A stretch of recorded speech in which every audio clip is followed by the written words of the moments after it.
എന്തായി ചെയ്യുന്നേ? എന്താണെന്നാ ചോദിച്ചത്? കാണാൻ പാടില്ലേ? ഇതെന്റെ നിങ്ങളുടെ നിലത്തിന്റെ അതിർത്തി ആണെന്ന് തിരിച്ചിട്ടിരിക്കുന്ന കല്ലാണ്. ഇതെന്തിനാ ഇളക്കി കളയുന്നത്? മനസ്സുണ്ടായിട്ട്. നീ ആരാ ചോദിക്കാൻ? എന്റെ നിലത്തിൽ ഞാൻ ഇടിച്ച കല്ലാണ്. അത് വെട്ടി മാറ്റാൻ പറ്റില്ല. വെട്ടി മാറ്റിയാൽ നീ എന്ത് ചെയ്യും? ഇനിയൊന്ന് വെട്ട്, അപ്പ കാണാം. വെട്ടടാ.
കഴിഞ്ഞില്ലേ? ഇനി അത് മനസ്സിൽ വെച്ചുകൊണ്ട് നടക്കാൻ നിനക്ക് നാണമില്ലടാ. അമ്മ വെറുതെ അനാവശ്യം പറയുന്നത് കേട്ടോ. അനാവശ്യമാണോടാ? നീ വഴക്കും വയ്യാവേനയും കൊണ്ട് നടന്ന് ഒടുവിൽ ആരുടെയെങ്കിലും കൈകൊണ്ട് ചാകുകയേ ഉള്ളൂ. അതിന് ചുണയുള്ള ഒരു പട്ടി പോലും ഇവിടില്ലമ്മേ. ആ അതിർത്തിക്കല്ല അവൻ വീണ്ടും അവിടെ ഇടുന്നൊന്ന് കാണട്ടെ. അന്ന് എന്ത് നടക്കും നമ്മ കണ്ടോ? കണ്ണൻ പഠിക്കാനൊക്കെ മോശമല്ല, എപ്പോഴും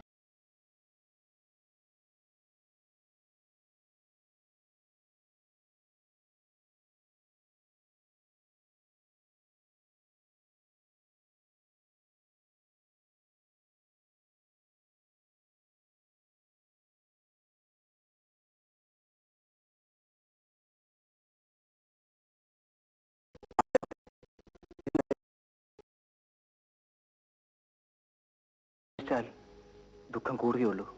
ഇങ്ങനെ ഒരു ശ്വാസം വിട്ട് സഹിക്കുന്നതിനാ ധൈര്യപൂർവ്വം അവരെ ഇങ്ങോട്ട് വിളിച്ചോണ്ട് വന്നൂടെ? ശാരദ എത്തി ചോദിച്ചു. ഞാനും മോനും ഇവിടെ കിടന്ന് ശ്വാസം മുട്ടുകയാണ്. എല്ലാവരെയും ധിക്കരിച്ച് ഞാനും മോനും കൂടെ വരാം, ഞങ്ങളെ കൂടെ കൂട്ടിക്കൊണ്ട് പോവോ എന്ന്. ഞാൻ പറഞ്ഞു വേണ്ട. കാര്യം കൊണ്ടുവരേണ്ടത് ഈ നരകത്തിലേക്കല്ലേ?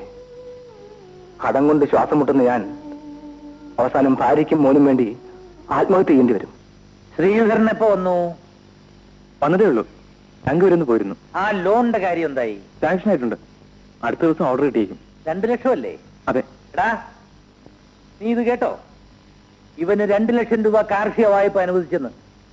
ഇവൻ ബാങ്കുകാരുടെ ഓർഡറും പ്രതീക്ഷിച്ചിരിക്കുന്നു. നീ ബാങ്കുകാരുടെ വാറന്റ് പിടിച്ചു. ഇല്ല, ഞാനൊന്നും പറയുന്നില്ല.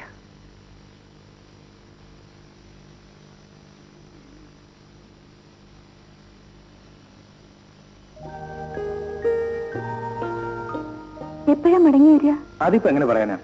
അഗ്രികൾച്ചർ ഡിപ്പാർട്ട്മെന്റിൽ നിന്ന് ചെക്ക് മേടിക്കണം, അത് കോപ്പറേറ്റീവ് ബാങ്കിൽ കൊണ്ടുപോയി കൊടുത്ത് മാറി 2 ലക്ഷം രൂപ വാങ്ങണം. താമസമൊന്നും ഉണ്ടായില്ലേ, ഇന്ന് തന്നെ പോരും. ആ, കണ്ണൻ എന്താ വാങ്ങിക്കൊണ്ട് വരണം? ഒരു ഗുൾബോൾ. ഗുൾബോൾ അല്ല മോനെ, ഫുട്ബോൾ. അത് മോൻ വലുതാകുമ്പോൾ വാങ്ങിത്തരാം. പോരെ? മതി അച്ഛാ. ഞാൻ പോയിട്ട് വരാം.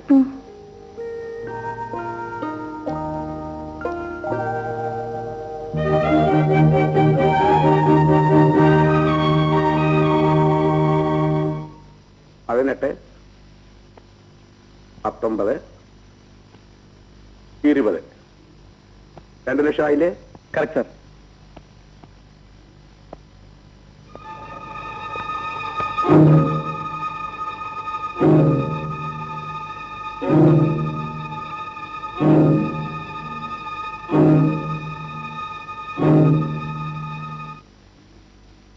കണ്ണാ, ആ മോനെന്താ ഈ പാല് മുഴുവൻ കുടിക്കാഞ്ഞത്?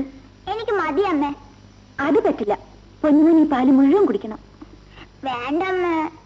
മോനെ അച്ഛനെ പോലെ വലുതാവണ്ടേ? വലുതാവണം. പെട്ടെന്ന് വലുതാവണമെങ്കിൽ നല്ലപോലെ ആഹാരം കഴിക്കണം. എന്തിനാ വലുതാവുന്നേ? അച്ഛനെ സഹായിക്കാൻ. അല്ലല്ലോ. പിന്നെന്തിനാ? ഞാൻ പറയട്ടെ, കല്യാണം കഴിക്കാൻ. എല്ലാവരും വലുതാവുന്ന കല്യാണം കഴിക്കാനാണോ? കൊള്ളാലോ. ഇത് ആര് പറഞ്ഞു തന്നു? അപ്പക്കുട്ടൻ. ഏതപ്പക്കുട്ടൻ? വട്ടിപ്പാറുവിന്റെ മകൻ. വട്ടിപ്പാറുവിന്റെ മോനോ? വേണ്ട മോനെ, മോനെ കൂട്ട് വേണ്ട. എന്റെ ക്ലാസ്സിലാണെന്ന് അവൻ പഠിക്കുന്നത്. എന്നാലും വേണ്ട മോനെ, എല്ലാവരും വലുതാവുന്നതേ വലിയ വലിയ കാര്യങ്ങൾ ചെയ്യാനാ. മോനും വലുതായി അച്ഛനിപ്പോ ചെയ്യുന്ന എല്ലാ കാര്യങ്ങളും ചെയ്യണം. ചതിച്ചു കുഞ്ഞേ. എന്താ കാര്യണ? ശ്രീധരൻ കുഞ്ഞിനെ ആരോ കുത്തിക്കൊന്ന് വഴിയിലിട്ടിരിക്കുന്നു.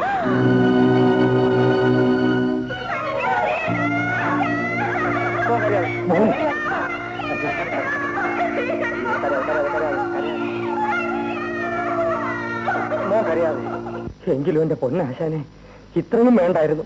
കത്തിയെടുക്കും വീശുമെന്നല്ലാതെ ശ്രീധരനെ കുത്തിക്കൊല്ലുമെന്ന് ഞാൻ കരുതിയില്ല. ഇതെപ്പോ സാധിച്ചു? എന്തോന്ന് ഉത്തമ നീ പറയുന്നത്? എടാ, ഞാനല്ല കൊന്നത്. ദൈവദോഷം പറയല്ലേ. ആശാനാണ് കൊന്നതെന്ന് ഈ ലോകത്തെ സകലമാന പേർക്കും അറിയാം, എനിക്കും അറിയാം. അപ്പൊ നീ അത് വിശ്വസിക്കുന്ന ഉത്തമ? സത്യം വിശ്വസിക്കാതിരിക്കാൻ ഒക്കും ആശാനെ. ഒരു 2 ലക്ഷം രൂപ കാണണമല്ലോ കയ്യിൽ. അതിൽ നിന്ന് എന്തെങ്കിലും ഈ അകത്തേക്ക് തന്നേരെ, ഞാൻ എവിടെങ്കിലും പോയി ജീവിച്ചോളാം. നന്ദി കെട്ട മൃഗമേ, നീ ഇത് പറയുന്നു?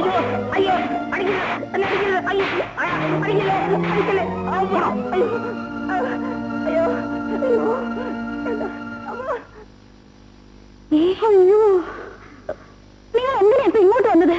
എന്തിനാ വന്നെന്നോ? എന്റെ പൊന്നു കുഞ്ഞെ, ഭർത്താവിനെ വിചാരിച്ചു വിടുന്ന പോ, അല്ല പോലീസ് ഇറക്കി ഇവിടെ വരും.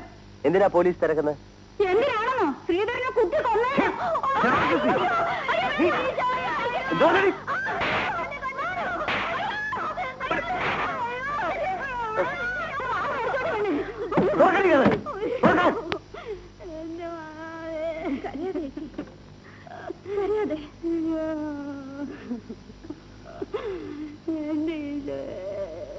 ഇനി കരഞ്ഞിട്ട് കാര്യമില്ല ഭാര്യ.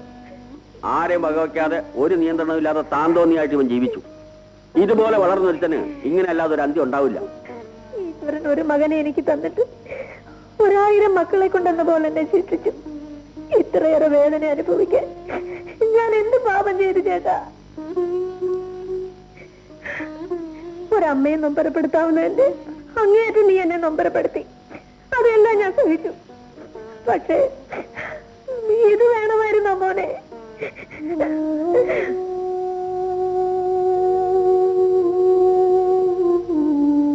നീ എന്തെങ്കിലും ഒന്ന് പറയടാ. എനിക്കൊന്നും പറയാനില്ല മാവ. എന്ത് പറഞ്ഞാലും ആരും വിശ്വസിക്കില്ല. അതിന് ഉത്തരവാദിയും ഞാൻ മാത്രമാണ്. പക്ഷെ ഞാൻ കൊന്നിട്ടില്ലെന്ന് വിശ്വസിക്കുന്ന ഒരാൾ ഈ പ്രപഞ്ചത്തിലുണ്ട്. അത് ഞാൻ തന്നെയാണ്. ഇനി എന്ത് വന്നോട്ടെ.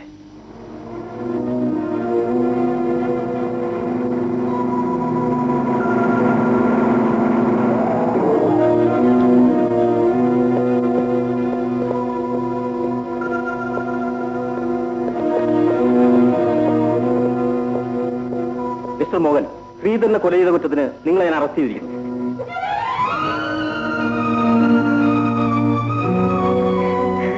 എന്റെ ഈശ്വര,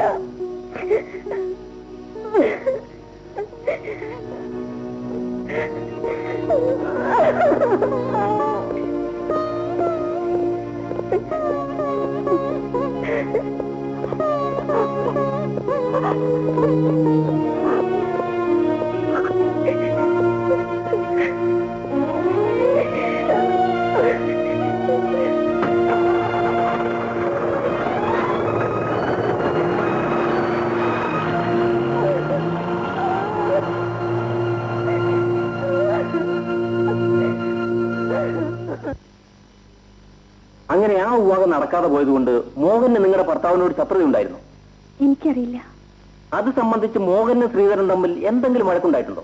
അത് സംബന്ധിച്ചുണ്ടായിട്ടില്ല. മറ്റെന്തെങ്കിലും കാരണങ്ങൾ കൊണ്ട് വഴക്കുണ്ടായിട്ടുണ്ടോ? ഉണ്ട്. ആ വഴക്കിന്റെ തുടർച്ചയാണ് ഈ മരണമെന്ന് നിങ്ങൾ കരുതുന്നുണ്ടോ? ഇല്ല. നിങ്ങളുടെ ഭർത്താവിനെ കൊന്നത് മോഹനായിരിക്കുമെന്ന് നിങ്ങൾ കരുതുന്നില്ലേ? ഇല്ല.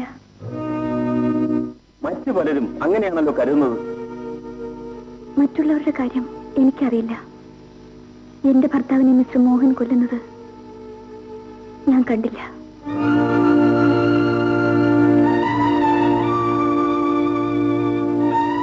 ശ്രീധരന്റെ മരണത്തിൽ മറ്റാരെങ്കിലും നിങ്ങൾക്ക് സംശയമുണ്ടോ? ഇല്ല. ശ്രീധരൻ പിന്നെ എങ്ങനെ മരിച്ചു എന്നാണ് നിങ്ങൾ കരുതുന്നത്? ഈശ്വരൻ എന്നെ ശിക്ഷിച്ചു എന്ന് മാത്രം അറിയാം. മറ്റൊന്നും എനിക്ക് പറയാനില്ല.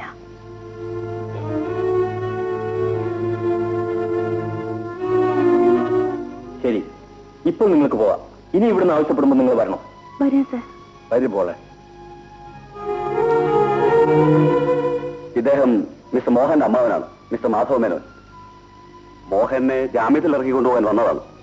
ഇത് ജാമ്യം അനുവദിച്ചുകൊണ്ടുള്ള മജിസ്ട്രേറ്റിന്റെ ഉത്തരവ്.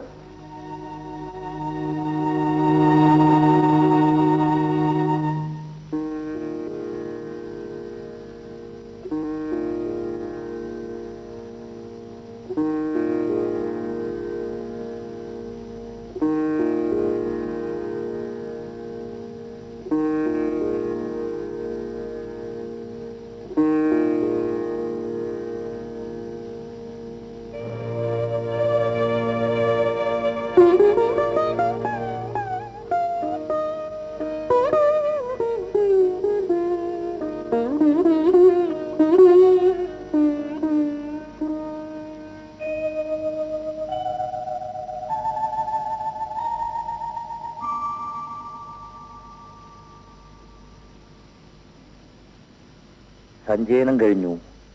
ഇനി രാധികയുടെയും കുഞ്ഞിന്റെയും കാര്യം എങ്ങനെയാണെന്ന് നമുക്കൊന്ന് തീരുമാനിക്കണ്ടേ? തീരുമാനിക്കാൻ എന്തിരിക്കുന്നു? അവളെയും കുഞ്ഞിനെയും ഞങ്ങൾ വീട്ടിലേക്ക് കൊണ്ടുപോവാണ്. അത് വേണ്ട. ശ്രീധരൻ ഇല്ലെങ്കിലും അവന്റെ ഭാര്യയും കുഞ്ഞും ഞങ്ങൾ കന്യരാണ്. ഇവർ ഞങ്ങളുടെ വീട്ടിൽ കഴിയട്ടെ. അത് ദേവി, ഇത് അമ്മാനെ സമ്മതിക്കണം. നീ എന്താ മോളെ ഒന്നും പറയാത്തത്? നിന്റെ അഭിപ്രായം കൂടി അറിയണമല്ലോ. അവൾ എന്ത് പറയാനാ? അവള് ഞങ്ങളോടൊന്നിച്ച് കഴിഞ്ഞോളൂ. ഇല്ലമ്മായി, ഞാൻ ഈ വീട്ടിൽ നിന്ന് ഒരിടത്തേക്കും വരില്ല. ഈ വീട്ടിൽ തന്നെ താമസിക്കും. മോൾ ഒറ്റയ്ക്കോ? എന്റെ മോനും കൂട്ടത്തിലില്ലേ? ശ്രീയേട്ടന്റെ ആത്മാവ് ഈ വീട്ടിൽ നിറഞ്ഞു നിൽപ്പുണ്ട്. ഞാനും മോനും ഇവിടുന്ന് പോയാ ശ്രീയേട്ടന്റെ ആത്മാവ് വേദനിക്കും. അത് ഞാൻ സമ്മതിക്കില്ല. ഞങ്ങൾ ഇവിടെ തന്നെ കഴിഞ്ഞോളാം. മോളെ, അച്ഛനൊന്നുകൊണ്ടും വിഷമിക്കണ്ട. പാടത്തും പറമ്പിലും ചെയ്യിക്കേണ്ട ജോലികളൊക്കെ ശ്രീയേട്ടന്റെ കൂടെ ഞാൻ പരിചയിച്ചിട്ടുണ്ട്. എന്റെ മോന്റെ കാര്യങ്ങൾ നോക്കി ഞാനിവിടെ കഴിഞ്ഞോളാം. അച്ഛൻ എന്നെ തടയരുത്. അങ്ങനെ തന്നെ തീരുമാനിക്കുന്ന അമ്മ നല്ലത്. എന്നും വന്ന് വേണ്ടതൊക്കെ അന്വേഷിക്കാൻ ഞങ്ങളുടെ അടുത്ത് തന്നെ ഉണ്ടല്ലോ. എല്ലാവർക്കും അതാണ് താല്പര്യമെങ്കിൽ അങ്ങനെ തന്നെ നടക്കട്ടെ. അപ്പൊ ഞങ്ങൾ ഇറങ്ങട്ടെ. ഞങ്ങൾ രാവിലത്തെ ബസ്സിന് പോകും. പോകുമ്പോ അതുവഴി കയറിയിട്ടേ പോവാവോ? ശരി, വരട്ടെ മോളെ.